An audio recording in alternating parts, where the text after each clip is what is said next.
복음 18장 1절에서 11절까지의 말씀 받들어 봉독하겠습니다.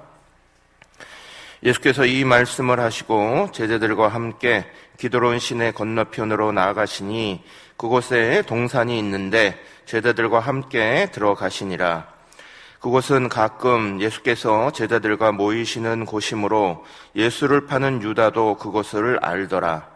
유다가 군대와 대제사장들과 바리새인들에게서 얻은 아랫사람들을 데리고 등과 횃불과 모기를 가지고 그리로 오는지라. 예수께서 그 당할 일을 다 아시고 나아가 이르시되 너희가 누구를 찾느냐? 대답하되 나사렛 예수라 하거늘 이르시되 내가 그니라 하시니라. 그를 파는 유다도 그들과 함께 섰더라. 예수께서 그들에게 내가 그니라 하실 때에 그들이 물러가서 땅에 엎드러지는지라.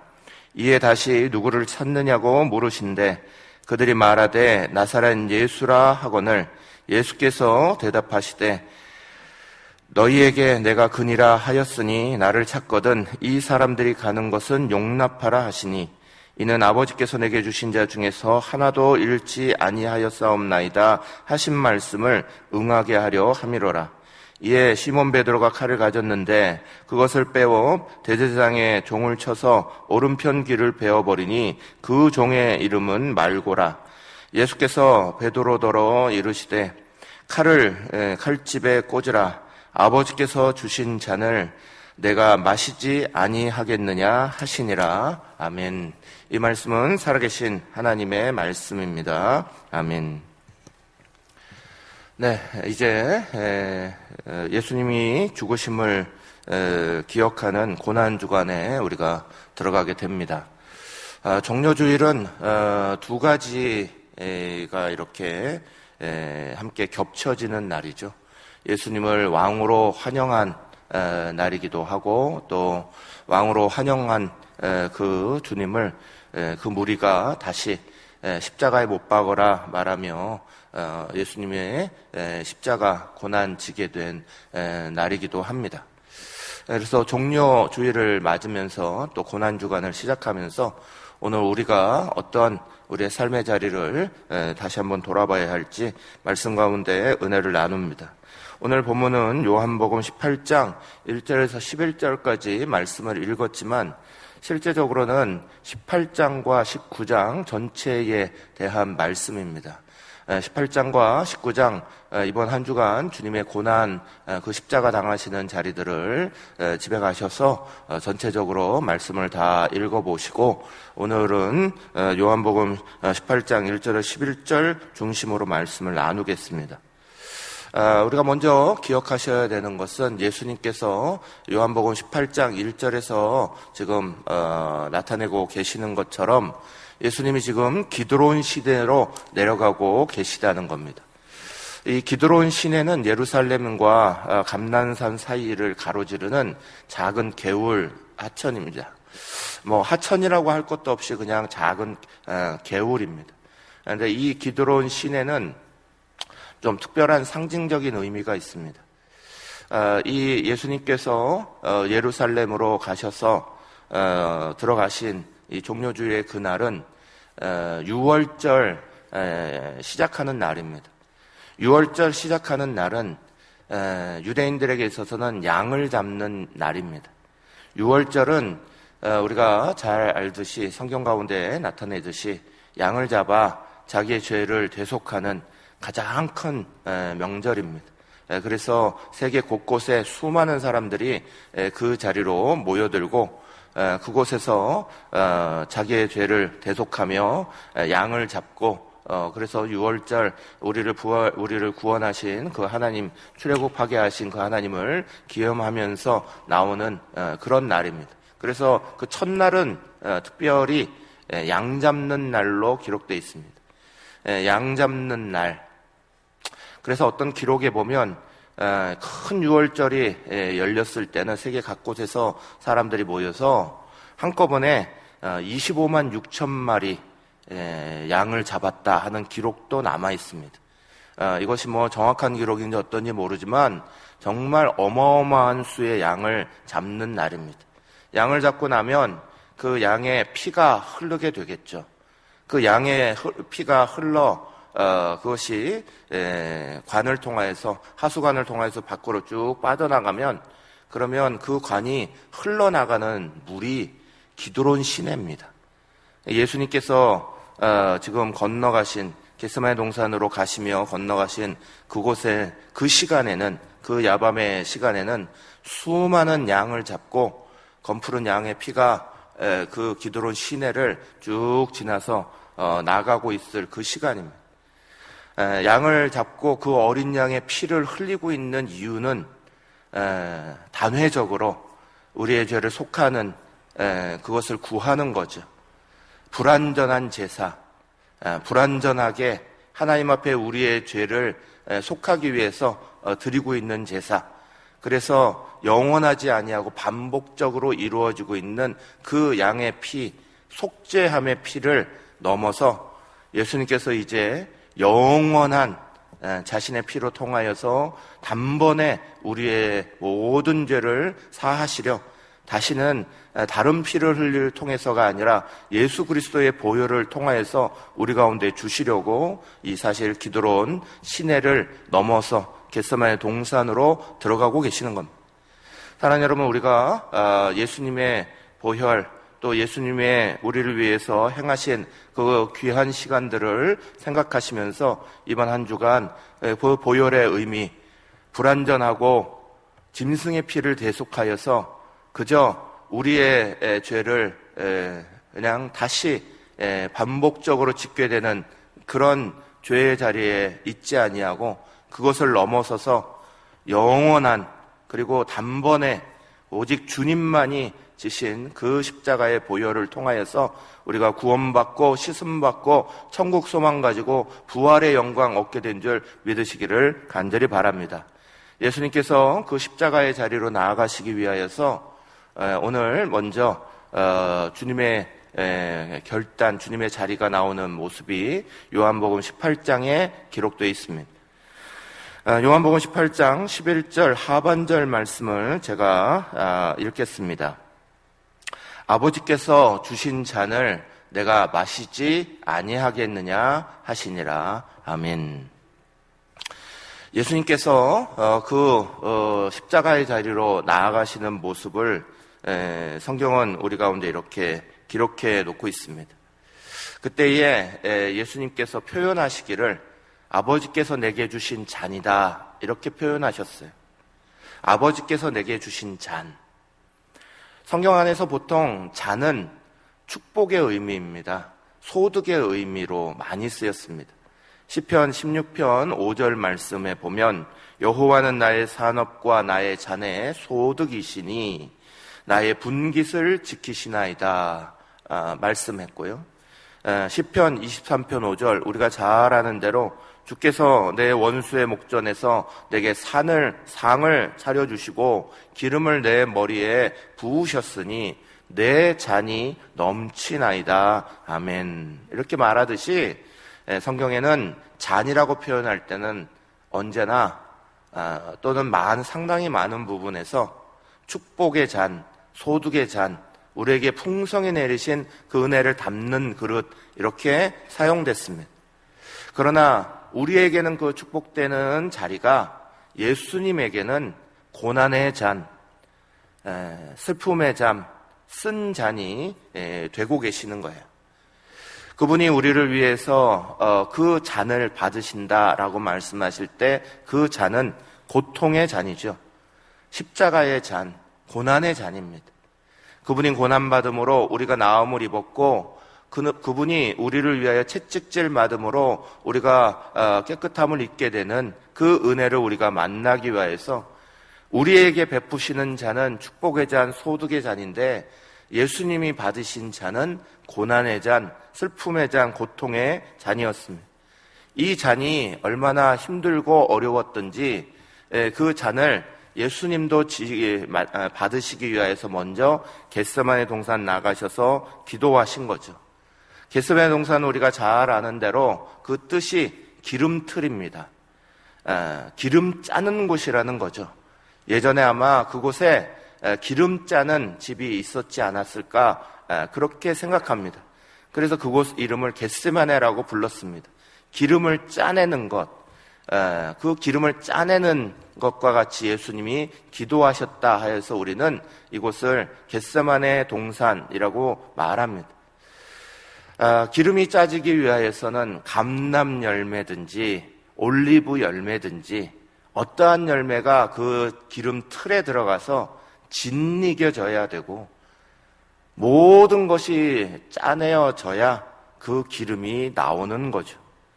예수님께서 이 고난의 잔을 받으시기 위하여서 예수님도 간절히 기도하셨다는 사실을 우리는 기억하셔야 합니다. 우리가 잘 아는 대로 누가복음 22장 42, 44절 말씀대로 이르시되 아버지여 만일 아버지의 뜻이거든 이 잔을 내게서 옮기시옵소서. 그러나 내 원대로 마시옵고 아버지의 원대로 되기를 원하나이다 하시니 천사가 하늘로부터 예수께 나타나 힘을 더하더라.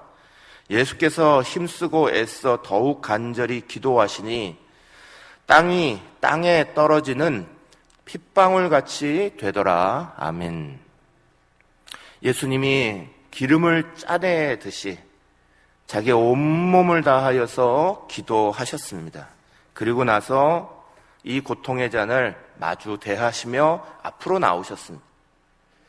그런데 사랑하는 여러분, 오늘 요한복음은 이 겟세마네 기도의 장면을 다른 복음서처럼 기록해 놓지 않았습니다.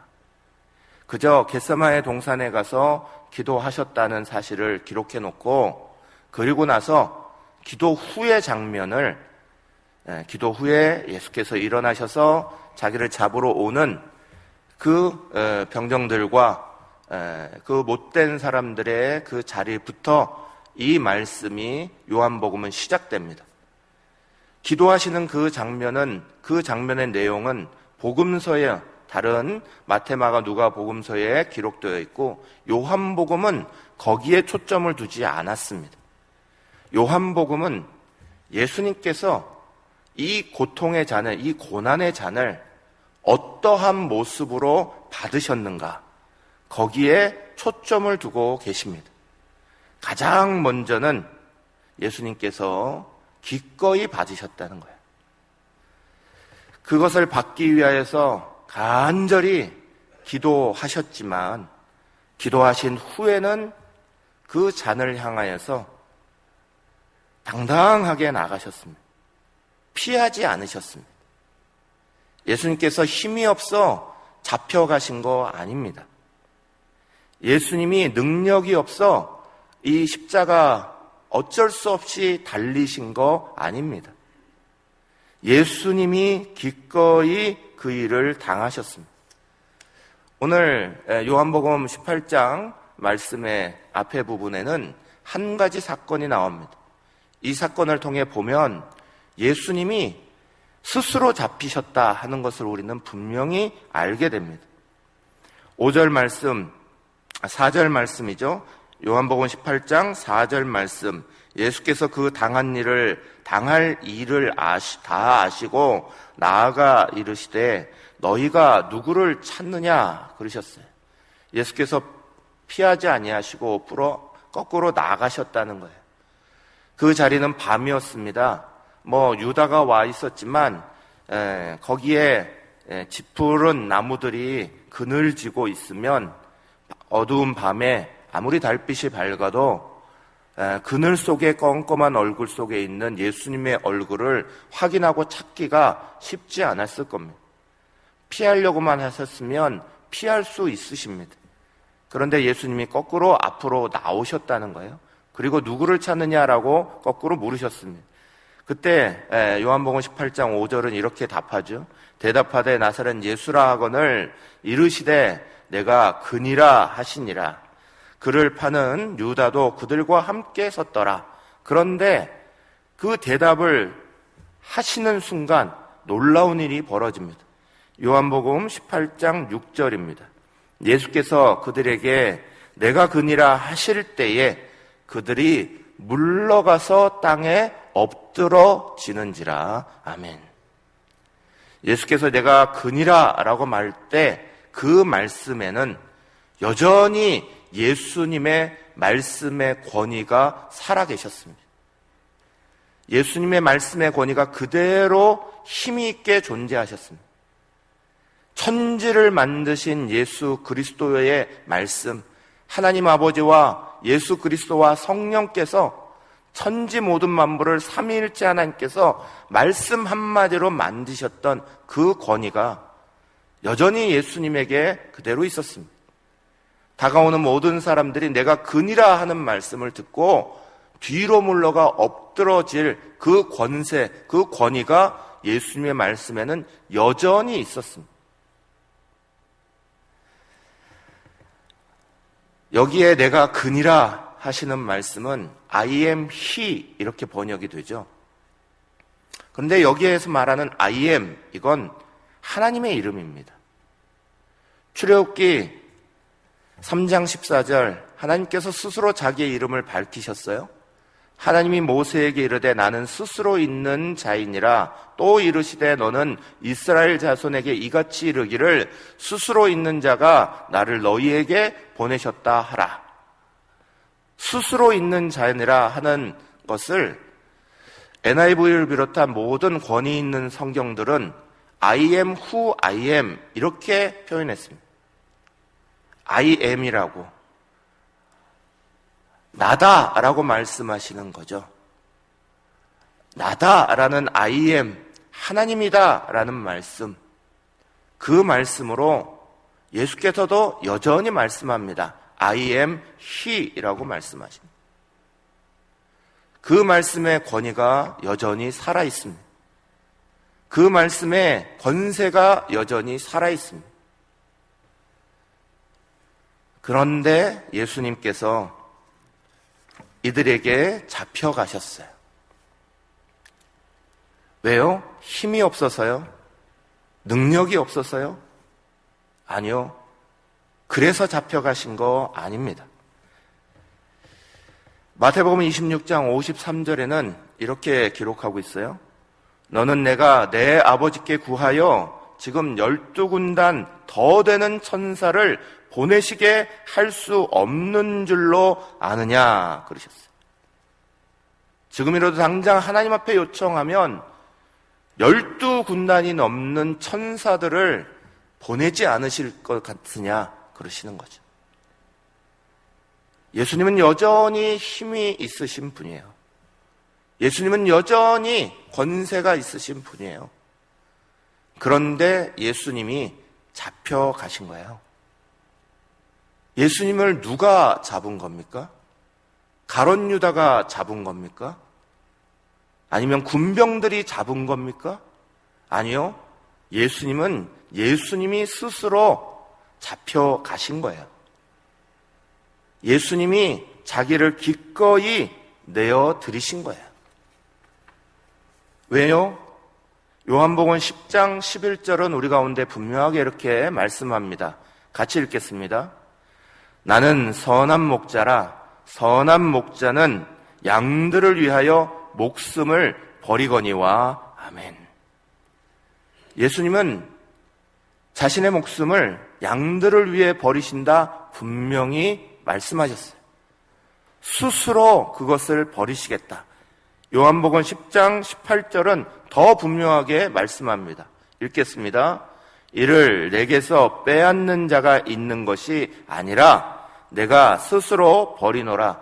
나는 버릴 권세도 있고 다시 얻을 권세도 있으니 이 계명은 내 아버지께서 받았노라 하시니라. 아멘. 예수님은 힘이 없어 십자가 지신 거 아닙니다. 체포되고 고난당하시고 고초당하시며 끌려가시며 억지로 그렇게 십자가 지신 거 아닙니다.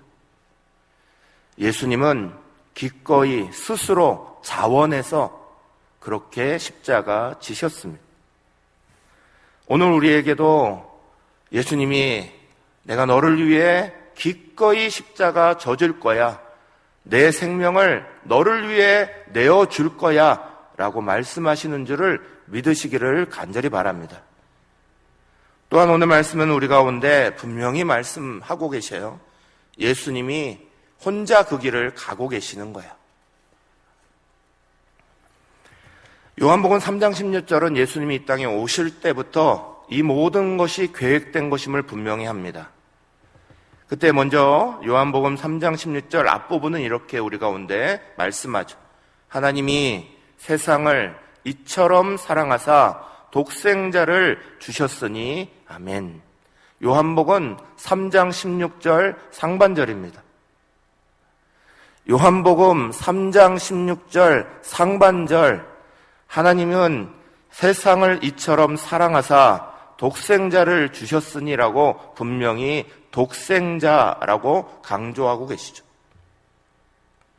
독생자는 다른 누구와 함께 있는 분이 아닙니다. 그분은 혼자 이것을 감당하도록 이 땅 가운데 보내주셨어요. 누가복음 22장 33절 말씀을 보면 이렇게 말씀이 기록되어 있어요. 그가 말하되 주여 내가 주와 함께 오게도 죽는 데에도 가기를 각오하였나이다. 아멘. 누가 고백한 걸까요? 베드로가 고백한 겁니다. 베드로는 12명의 예수님의 제자들을 대표해서 그래도 내가 예수님과 가장 가까운데 의리가 있지, 아니면 내가 대표성이 있지, 나는 이걸 감당할 수 있어 하며 자신 있게 예수님 앞에 말했습니다. 오게도 죽는 데에도 가겠습니다. 우리가 잘 아는 대로 예수님께서 그렇지 못할 것에 대해서 말씀하셨어요. 너는 나를 3번 부인할 거다라고 말씀하셨어요. 혼자서 예수님이 가실 수밖에 없는 그 길, 누구도 거기에 함께 할 수 없는 그 길, 베드로는 자신이 그 길을 함께 갈 수 있다고 착각했습니다.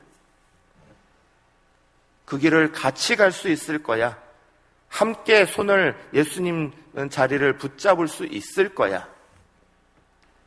그런데 그 길은 그 누구도 같이 갈 수 없는, 예수님이 우리를 위해 구원을 베푸실 때에 그 구원은 오직 예수님만이 어린 양이 되시고 예수님만이 구원자가 되어주신 길이에요. 오늘 우리는 예수님을 통해서만 구원받는 거예요. 예수님이 홀로 십자가 지신 거예요. 예수님이 혼자 그 자리를 감당하신 거예요. 우리가 잘 알듯이 베드로는 이 말을 하고 그냥 가만히 있지 않았습니다. 다른 사람들 다 도망갈 때 그래도 의리가 있지 싶어 예수님을 멀찍이라마 따라가요. 그러나 따라가서 그가 한 행동은 너무너무 비참한 행동이죠. 예수님을 부인하기 시작합니다. 모릅니다 부인하다가 3번째 부인할 때는 그저 부인한 게 아니라 저주하며 부인했다 그랬습니다. 진짜 우리말로 말하면 내 손에 장을 지져 이렇게 말하는 거예요. 저주하며 부인했다 그랬습니다. 예수님의 구원의 길은, 예수님의 십자가의 길은 홀로 고독한 길이셨어요. 혼자서 가신 길이에요. 오늘 우리가 예수 그리스도를 통해서만 구원받는 것도 바로 여기에서부터 출발하는 거예요. 세상의 그 어떤 곳에도 다른 구원이 없습니다. 하나님과 우리의 사이를 연결할 다른 그 어떤 것도 세상 가운데 존재하지 않습니다. 오직 예수님만이 혼자서 이 십자가를 지신 거예요. 그리고 우리는 예수님을 통해서만 오직 하나님 나라의 영광을 바라보고 하나님의 은혜를 만나고 하나님의 역사를 만나는 거예요. 사랑하는 여러분, 우리의 구원자는 보좌에 앉으신 우리 하나님과 어린 양 뿐입니다. 세상 그 어떤 것 살아가는 동안 흔들리는 일이 많을 때 예수님 외에 다른 길이 있지라고 절대 생각하시면 안 돼요. 오직 예수님만이 길이시고 예수님만이 진리시고 예수님만이 부활의 생명인 줄 믿으시기를 간절히 바랍니다.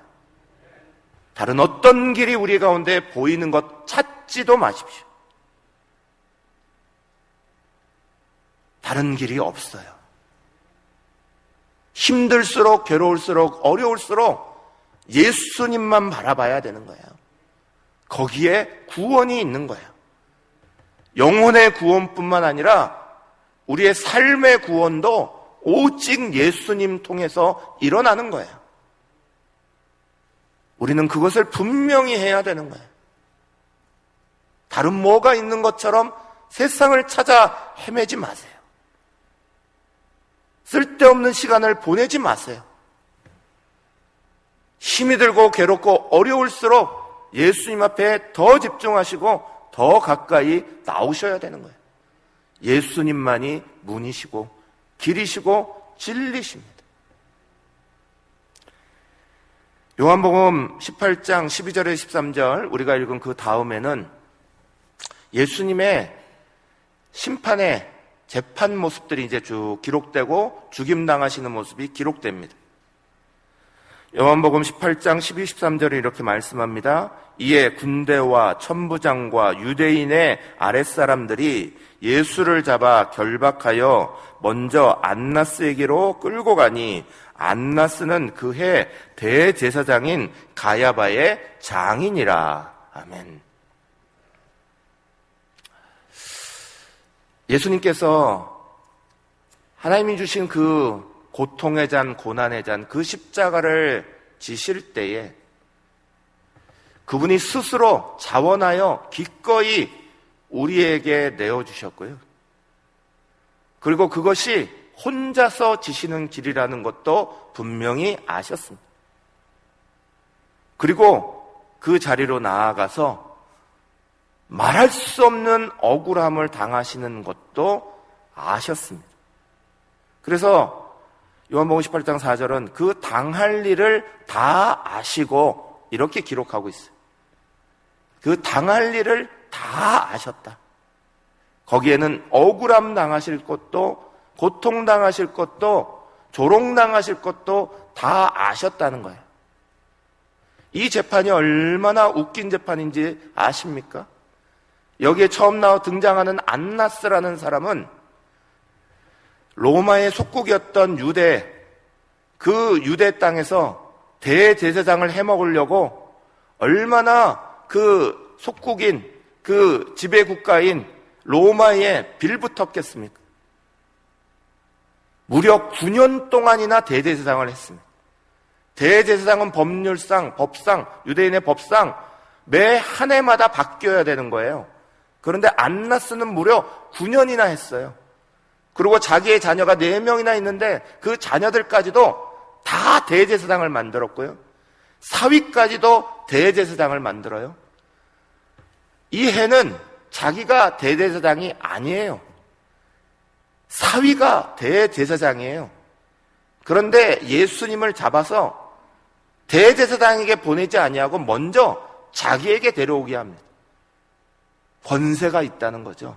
세상 권세에 있는 티를 내는 거죠. 나한테 와서 먼저 받으라는 거예요. 그렇게 불법하게 그것을 받으셔서 아무 말씀 안 하시니 그제서야 자기 사위 대제사장에게 보냅니다. 밤늦은 시간이었습니다. 유대인에게는 탈무드라는 멋진 법이 있어요. 유대인의 법전을 보면 밤에 절대 재판 못하게 되어 있습니다. 왜냐하면 어두운 방은 공정한 것이 이루어지지 않는다고 보았기 때문에 그래요. 감정에 휩싸인다라고 생각했기 때문에 밤에 재판이 열리면 안 돼요. 그러나 예수님은 그 밤에 재판이 열렸어요. 유대인들의 재판의 중요한 특징은 증인입니다. 올바른 증인이 2명 이상 반드시 똑같은 이야기를 하는 증인이 서야 됩니다. 그게 사실 판명의 절대적인 권한을 갖습니다. 그런데 마태복음 26장 60절 61절은 이렇게 말해요. 거짓 증인이 많이 왔으나 얻지 못하더니 후에 2사람이 와서 이르되 이 사람의 말이 내가 하나님의 성전을 헐고 사흘 동안에 지을 수 있다 하더라 하니라고 말해요. 이제까지 여러 증인들을 댔는데 신통치 않은 거예요. 그러다가 그나마 신통한 말을 하는 사람이 이 성전을 헐겠다 말한 그 사람들의 이야기라는 거예요. 재판이 진행되는 동안 가야바는 난감함에 처합니다. 자기 장인이었던 안나스에게도 그것을 되지 않았는데 이제 자기가 대제사장인데 자기의 권위가 있는데 이 재판이 원하는 대로 흘러가지 않아요. 자기가 의도한 대로 가지 않아요. 그러니 예수님에게 거꾸로 이 대제사장이 이렇게 말합니다. 마태복음 26장 63절 예수께서 침묵하시거늘 대제사장이 이르되 내가 너로 살아계신 하나님께 맹세하노니 내가 하나님의 아들 그리스도인줄 우리에게 말하라 그래요. 증인이 없어요. 제대로 말할 사람이 없어요. 법 구성이 안 돼요. 유대인의 법에서는 할 수가 없어요. 그러니 부탁합니다, 예수님에게. 이건 우리말로 풀면 이런 거예요. 내가 심증이 많은데 증거는 없어. 그러니까 네가 스스로 한번 거기에 대해서 말해볼래? 네가 그건줄 밝혀주면 좋겠어. 그래야 지금 내 입장이 쓰는 거야. 이런 얘기예요. 얼마나 웃긴 재판이에요. 사랑하는 여러분, 예수님은 이게 억울하다는 거 다 아셨어요. 말이 안 된다는 거 다 아셨어요. 그럼에도 예수님은 억울해도 십자가 지신 거예요. 뭐가 다 갖춰졌기 때문에 십자가를 지신 게 아니에요. 좋은 상황이기 때문에 십자가 지신 게 아니에요. 괴롭고 힘들고 말이 안 되는 이야기여도 예수님이 십자가 지신 거예요. 사랑하는 여러분, 예수님의 십자가 지신 고난주간을 우리가 이렇게 맞으면서 예수님의 십자가의 이야기를 우리가 말씀을 나누는 가장 중요한 이유는 이게 과거의 이야기로 끝날 것이 아니기 때문에 그래요. 2000년 전 예수님 십자가 지신 그거에 끝나는 게 아니라 예수님이 말씀하셨듯이 오늘 우리의 자리에도 자기 십자가 지라고 하시는 예수님의 말씀이 존재하는 거예요. 예수님이 십자가 지시고 가셨듯이 우리에게도 말씀하시기를 너희는 자기 십자가 지고 나를 따르라 그러셨어요. 예수님이 지신 십자가의 그 내용을 우리가 들여다보는 건 우리도 그 예수님의 십자가를 따라가기 위해서 그러는 거예요. 예수님의 십자가 자원하신 십자가예요. 자기 스스로가 기꺼이 내어주신 십자가예요. 힘이 없고 약해서 끌려간 십자가가 아니라 우리를 위해 기꺼이 내어주신 십자가예요. 우리가 십자가 질 때 끌려가면서 십자가 지는 거 아니에요. 우리가 십자가 질 때도 자원해서 십자가 져야 되는 거예요. 기꺼이 십자가 지려 해야 되는 거예요. 그게 예수님의 십자가 닮아가는 우리의 모습이에요.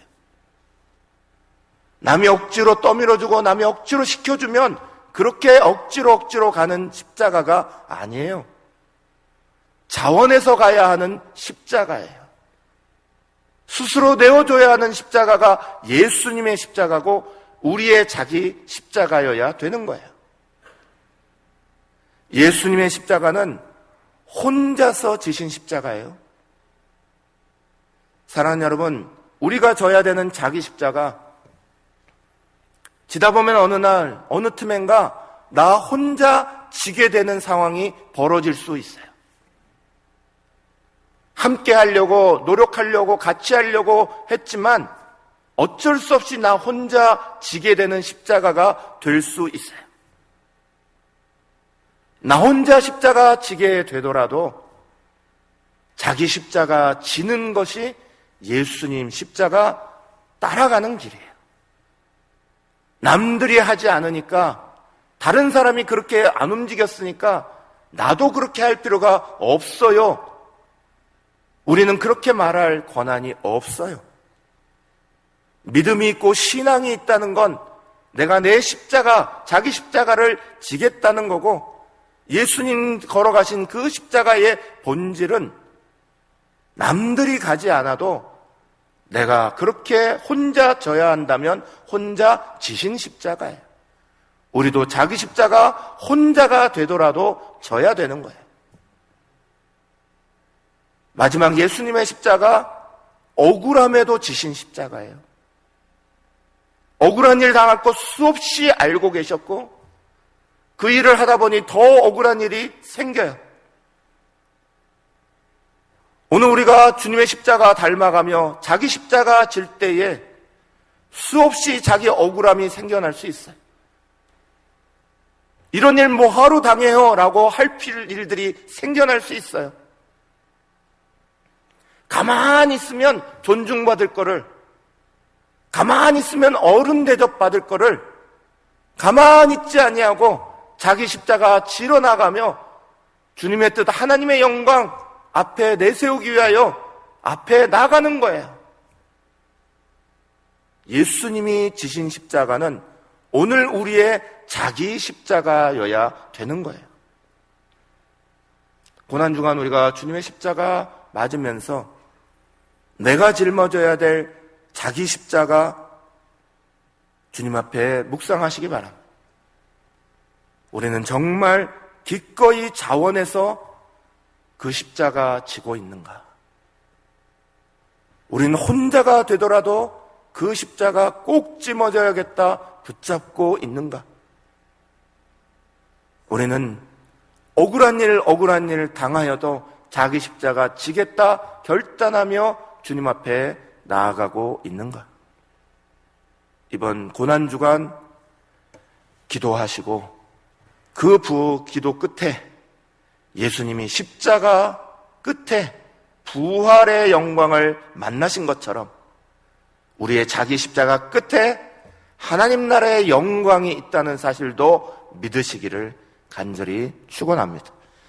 말씀을 따고 1분간 함께 기도하고 우리가 제 마지막 기도로 마치겠습니다. 기도합니다.